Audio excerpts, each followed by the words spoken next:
Hola, ¿qué tal? Muy buenas tardes, compañeras y compañeros. Espero que se encuentren muy bien. Un gusto saludarles una vez más a la distancia.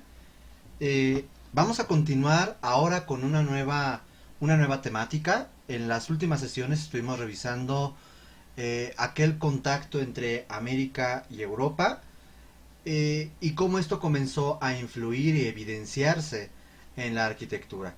En esta llamada época de contacto, en la conquista militar y en la conquista espiritual, con la arquitectura. Quizás aquí es muy importante señalar o rescatar, recordar, que el plateresco será este género arquitectónico que en Europa, al mezclar este gótico tardío, esta influencia mudéjar que existía en España, bueno, en la península ibérica, más la influencia de este renacimiento toscano, la mezcla da como resultado este plateresco. No hay, recordemos que como tal, un renacimiento español. Al renacimiento en España se le va a conocer como plateresco, purismo o herreriano. No son sinónimos, son tendencias que se van desarrollando a lo largo del siglo XVI. Y la influencia que va a influir en las primeras construcciones a raíz de la llamada conquista militar y conquista espiritual aquí en Mesoamérica, lo que conformaría la Nueva España será el plateresco. Y el género más representativo serán los conventos, con sus grandes atrios, sus capillas posas, su portal de peregrinos, su capilla abierta, su templo conventual y el mismo convento, forman estos grandes complejos religiosos eh, muy importantes y fundamentales para la evangelización de Mesoamérica. Ahora hacemos un cambio para platicar que ese siglo XVI es un siglo que se desarrollan muchos aspectos. Habíamos platicado también en las sesiones anteriores cómo el Imperio Español nace a partir de Carlos I, 1516. Carlos I, Carlos V, vimos por qué es esa diferencia. Su hijo Felipe, de pronto hablamos de la consolidación del gran apogeo del imperio español y podemos hablar que el siglo XVI es sinónimo de la grandeza de España. Eso tenemos que reconocerlos. De pronto hasta los territorios portugueses terminaron siendo parte de España. Eh, pero también se da un hecho muy importante en el siglo XVI que será una gran transformación política y religiosa. La siguiente sesión, que muy seguramente por el calendario recortado será una sesión asincrónica para que lo vean durante el fin de semana, hablaremos del Concilio de Trento. Y este concilio hace un cambio muy importante eh, dentro de la estructura religiosa y empezamos a hablar que la cristiandad se empieza a dividir en una cristiandad latina y una cristiandad católica, cristiana protestante, perdón. Esa es una gran transformación que se va a dar en ese entonces. Entonces, arquitectónicamente también vamos a ver un cambio en el siglo XVI. Llegamos a una segunda etapa del Renacimiento. Ahora el Renacimiento ya no se le va a llamar primer Renacimiento o 480. Ahora se le va a llamar el Alto Renacimiento o el 580. Vamos a ver que al final de este 580 vamos a encontrar una tendencia de ruptura o algunos llaman una tendencia de transición hacia un nuevo movimiento que será el barroco como resultado del concilio de Trento y la guerra de la contrarreforma y la reforma protestante. Esta tendencia se le llamará manierismo. Es una transición entre la arquitectura tan ortodoxa y rígida del 480 y principios del 580 con el barroco. Vamos a ver cómo la historia, más adelante veremos una línea del tiempo, no es lineal, es multilineal y están pasando muchas cosas en el siglo XVI, ¿vale? Pues vamos a iniciar. Esta temática, el objetivo principal será explicar las transformaciones económicas, geográficas, políticas y culturales que provocarán el surgimiento del barroco en Europa, su influencia y consolidación en América, con énfasis en la Nueva España. Y es importante que entendamos este primer contexto. ¿Qué pasa durante los años 1500 arquitectónicamente hablando? Ya platicamos que el plateresco, que comienza a desarrollarse en España y que llega en América, en Italia vamos a tener a una persona que habíamos mencionado anteriormente, que es Donato Bramante. Aquí pueden ver ustedes su nombre. Donato Bramante se va a considerar un arquitecto de finales del 480 y principios del 580, que se considera que su arquitectura, su desarrollo proyectual, artístico, es la maduración de la arquitectura renacentista del 480. Vemos el manejo de los tratados, de las reglas, de las proporciones, de la armonía y de una serie de elementos de este lenguaje y de esta plástica clásica que nos evocan a lo griego y a lo romano, con una ideología claramente humanista, que va a dar pie a esta gran obra, San Pietro in Montorio, que en algún momento hablamos un miércoles en Zoom, recuerdo bien, hicimos una breve visita por Street View. Y bueno, pues esta obra icónica viene a representar algo así como un antes y un después, porque está justamente en 1502-1511, auspiciado por el Papa Julio, el Papa de la Guerra, conocido por ahí, y vemos una serie de elementos muy característicos. Primero se inspira en una planta llamada tolos, que son estas plantas circulares donde la parte principal, retomando la arquitectura griega y romana, cuando tenemos la parte sagrada o central con una forma de círculo, se le llama tolos, con TH. Con un peristilo o rodeado de columnas, que en este caso son columnas de orden toscana, podemos ver cómo ligeramente en el primer tercio de la columna se ve un ligero abultamiento. Ese es el éntasis, que habíamos platicado que el éntasis es parte de estas correcciones ópticas para que cuando uno se acerca a la columna pareciera que esta es recta. Vemos con un fuste liso, vemos un capitel que nos evoca a los capiteles dóricos y una basa. Por lo tanto, esta no es una orden dórica, es una orden toscana. Vemos que el primer cuerpo está conformado por una serie de columnas toscanas, rematadas por un entablamento curvo, cilíndrico, con su dintel, friso. El friso va a tener triglifos y metopas intercalados, finalmente un cornizamiento y rematado por estas balaustradas, que son una especie de pasamanos, como si fueran columnillas.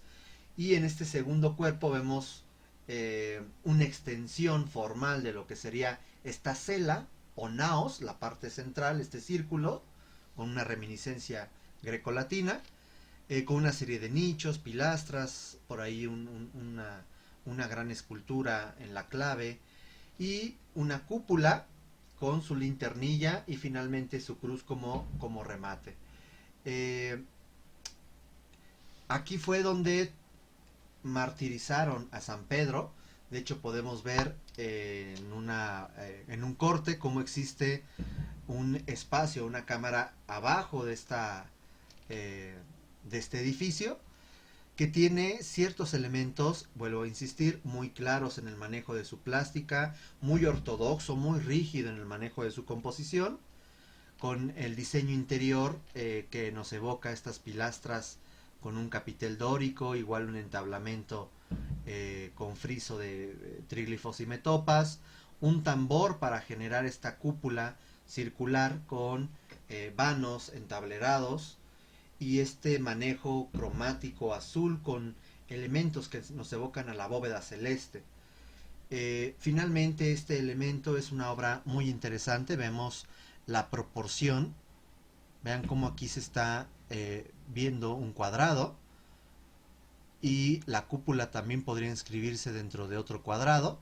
Vean cómo se vuelve a repetir esta sección y así podemos encontrar una serie de razones matemáticas, geométricas en su composición. Bueno, ¿qué onda con este señor? Tiene otras obras, San Ambrosio en Milán, Santa María preso San Sátiro en Milán, que tienen un manejo igual muy ortodoxo, muy preciso, muy maduro del lenguaje del 480. Esta que es una de las grandes obras ya de 1512, el arquitecto muere en 1514, de hecho varias de las obras quedan inconclusas. Este señor, lo vamos a ver más adelante, participó también en el proyecto arquitectónico para hacer la gran Basílica de San Pedro. Después platicaremos de ello.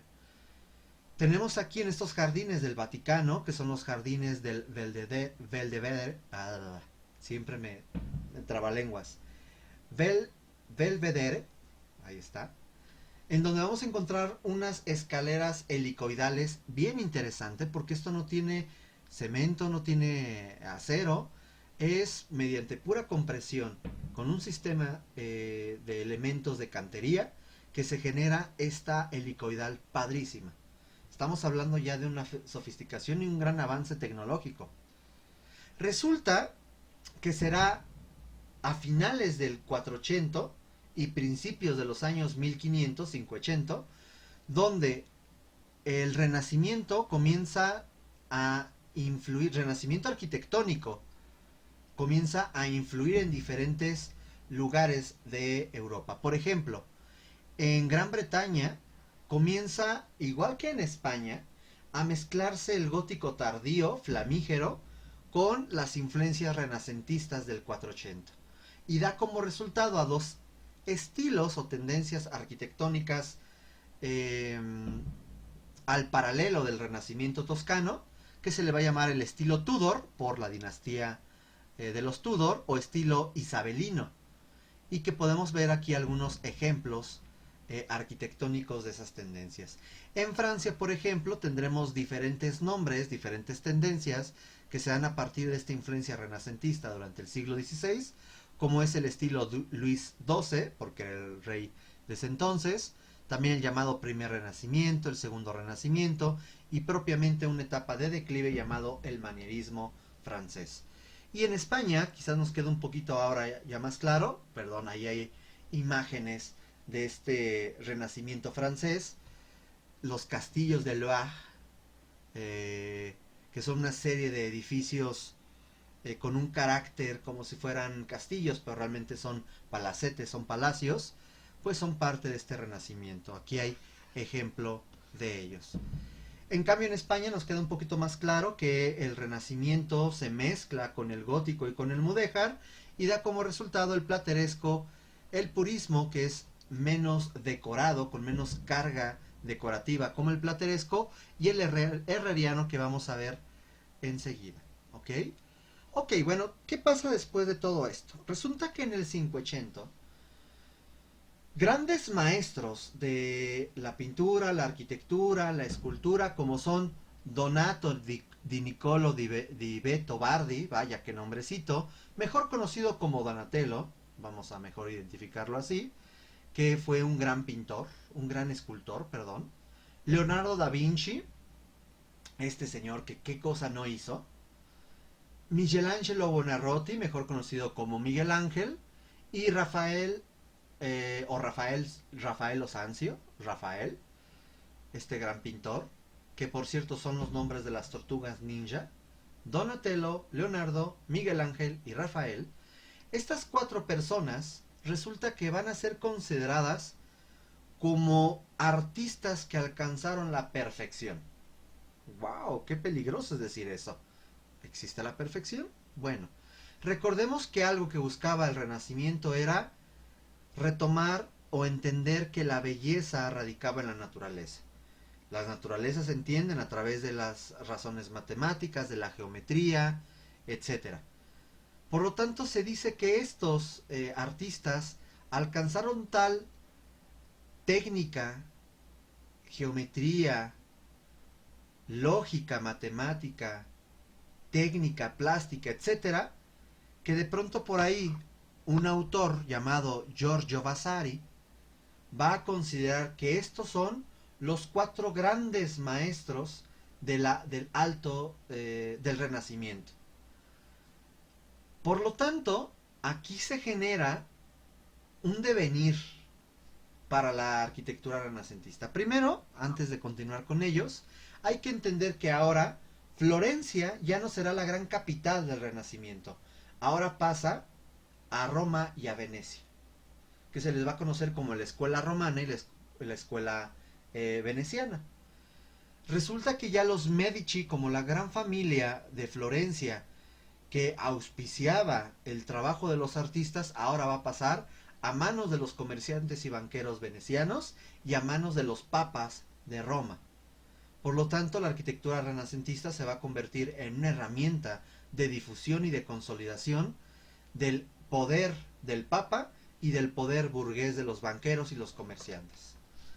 Podemos entender que el Cinquecento, esta arquitectura renacentista del siglo XVI, de los años 1500, se puede dividir en dos tendencias o en dos partes. El Alto Renacimiento, de 1500 a 1530, y el llamado Bajo Renacimiento o Manierismo, de 1529 a 1610. Que el manierismo va a coincidir ya con el nacimiento de una nueva tendencia arquitectónica llamada el barroco. ¿Ok? Este Alto Renacimiento se va a caracterizar por, uno, evidentemente enfatizar que estos son los grandes autores que alcanzaron la perfección. Donatello, que si bien ya había muerto para el año 1500, nos dejó evidencia que después de la Edad Media, que no se había hecho escultura de bulto como lo que estamos viendo aquí, esta escultura exenta a la arquitectura, viendo a San Jorge, el David, el Gatamelata, Judith y Holofernes, que son piezas muy interesantes y muy importantes para el Renacimiento del 480, dejando un parteaguas en el desarrollo escultórico en el Renacimiento. Tenemos a Leonardo da Vinci con La Dama y el Armiño, La Última Cena, Salvator Mundi o La Gioconda. Estas obras que son, seguramente en algún momento de su vida las han visto, que son representativas de Leonardo da Vinci. Vemos a Michelangelo Buonarroti con La Piedad, el David, la Capilla Sixtina, las pinturas de la Capilla Sixtina, no propiamente la capilla, y el Moisés. Obras escultóricas también muy importantes, y este señor además la pintura y la arquitectura se vuelve el referente.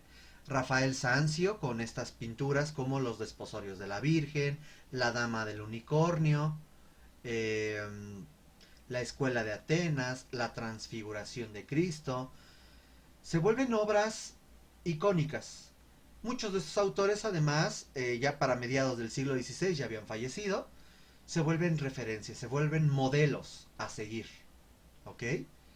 Algo que también hay que reconocer, y por ejemplo ahora vamos a ver obras de Miguel Ángel, porque Miguel Ángel era también arquitecto. A diferencia del 480, el 580 tiene ya una libertad formal, una libertad creativa. Ya no es tan ortodoxa y tan estricta. Ya tiene ciertas libertades. Por ejemplo, podemos ver en la Biblioteca Laurenciana de Florencia estas escaleras con esos elementos un tanto curvos. Es algo que rompe un tanto con la tradición ortodoxa del 480. Y lo hizo el gran maestro Miguel Ángel, Michelangelo Buonarroti. Tenemos otras obras, por ejemplo la sacristía y la fachada de San Lorenzo de Florencia, una obra que, si no me equivoco, la había comenzado Alberti y que finalmente, bueno, o Brunelleschi, no recuerdo, se me fue ahorita el dato, pero podemos ver en el interior y en la fachada quedó como una maqueta, como un proyecto, al final no se pudo concluir, pero la sacristía sí. El manejo del piso, los colores, los materiales, la escultura, el ritmo, la proporción, etcétera, son parte de la propuesta de Michelangelo Buonarroti.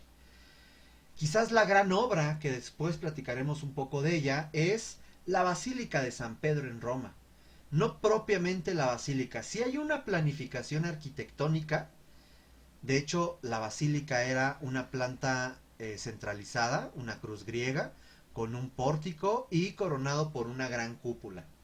Lo que se logró concluir, bueno, fueron parte de los muros que aquí alcanzamos a ver, y la gran cúpula. Es una de las cúpulas más grandes, sobre un tambor claramente definido con unas columnas geminadas, y en el intercolumnio de estas columnas encontramos las ventanas que iluminan la parte interior, y esta cúpula que, si se fijan, no es de un arco de medio punto, sino que es ligeramente lancelado, apuntalado, como lo que hizo Brunelleschi con en Florencia. Se acordarán ustedes de esta cúpula de Santa María de las Flores en Florencia, de Brunelleschi, que tiene esta tendencia del arco un tanto ojival, y finalmente coronado por un anillo de compresión y una linternilla que viene a ser muy característico.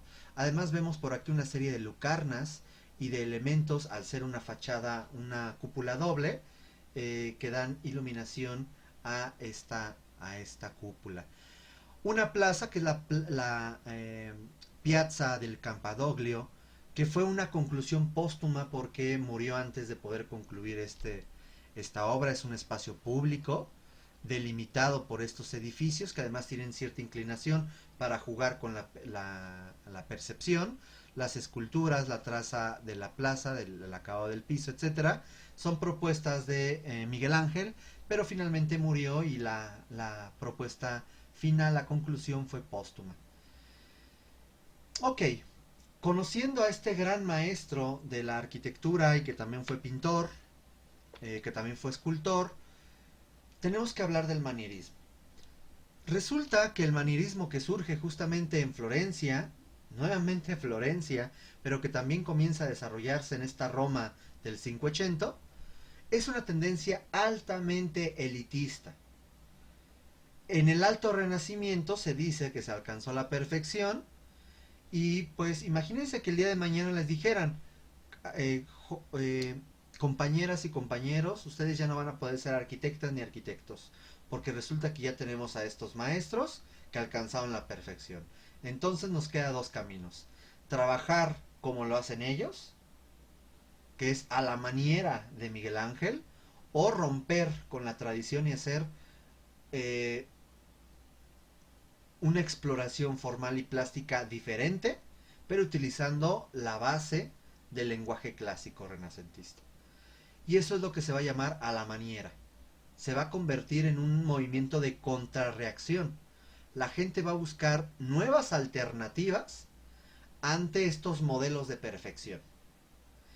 Y se va a comenzar a desarrollar una libertad plástica, seducción por lo laberíntico, se rechazan elementos puramente clásicos y se busca el empleo de líneas quebradas y una búsqueda de empleo del movimiento visual, evidentemente, la alteración de las órdenes clásicas y la exageración de la ornamentación.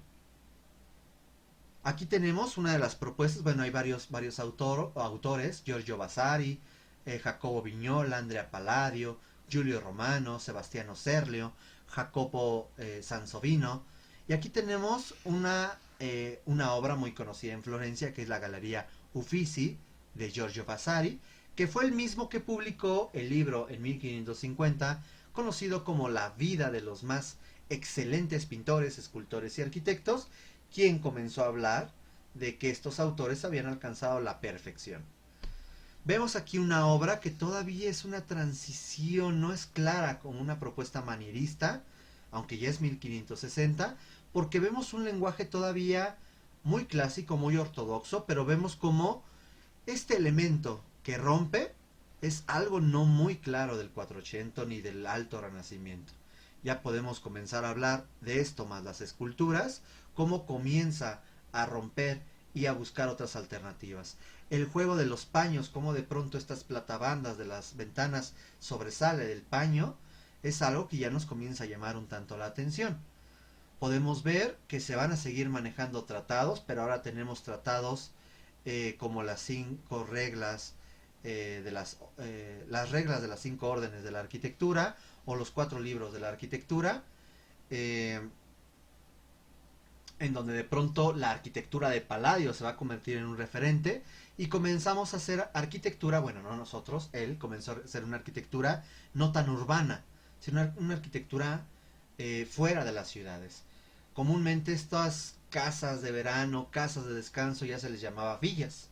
Y es el ejemplo: esta es la Villa Capra o la Rotonda de Palladio, en el cual vemos una claridad en el manejo compositivo mediante la simetría, una simetría bilateral, sobre un podium, las esculturas, estas fachadas porticadas, que es algo muy característico de Palladio, que además no vemos en el Renacimiento. Si se acuerdan de estos palacios de los Medici, etcétera, fíjense cómo son fachadas no planas, porque tienen esta textura que da los almohadillados, las ménsulas, los frontones, etcétera, pero no teníamos en estos palacios estos frontones que se dan, que de pronto nos evocan un poco a las fachadas, en este caso son 6 columnas, las fachadas hexástilas de los templos griegos o romanos. Es algo que era un lenguaje clásico, pero que no se manejaba en la arquitectura renacentista. Entonces, aquí vemos cómo Palladio lo que hace es utilizarlo, y no una vez, 4 veces, en las 4 diferentes direcciones. Vemos cómo además en el centro se corona mediante una cúpula que en el manejo exterior nos revoca un poco la arquitectura bizantina, un poco la arquitectura del Imperio Romano, la idea de tener estos anillos de compresión en la parte exterior, y en la parte interior una cúpula totalmente circular, rematado por una linternilla donde entra la luz, y la pintura te genera un efecto de trampantojos, un efecto ilusorio en donde no sabes si estás viendo pintura, estás viendo escultura o estás viendo ambas. Esta es la Villa Capra, y Palladio se va a caracterizar por el manejo de muchas villas. La Villa Cerecati, la Villa Yarrayei, no entiendo, Cornaro, la Villa Pisani, la Villa Piovene. Si ustedes se fijan, la idea de estas galerías y de estas portadas con columnas, que además se fijan aquí son columnas jónicas, con un fuste liso, va a ser algo muy característico de su arquitectura. Aquí ya vemos una corintia con fuste liso, aquí otra vez jónica. Vemos el manejo de estos tímpanos y de estos frontones triangulares, el manejo de las balaustradas y estos entablamentos, los ciertos paramentos laterales muy lisos que nos evocan al Renacimiento, pero este juego de la monumentalidad y las portadas es algo muy de Palladio. Palladio va a tener una influencia sobre todo para para la cristiandad protestante, pero eso lo platicaremos la siguiente sesión. Por ahí tenemos a Vignola, que es también otro tratadista de la época, que él diseña la iglesia del Gesù en Roma en 1568.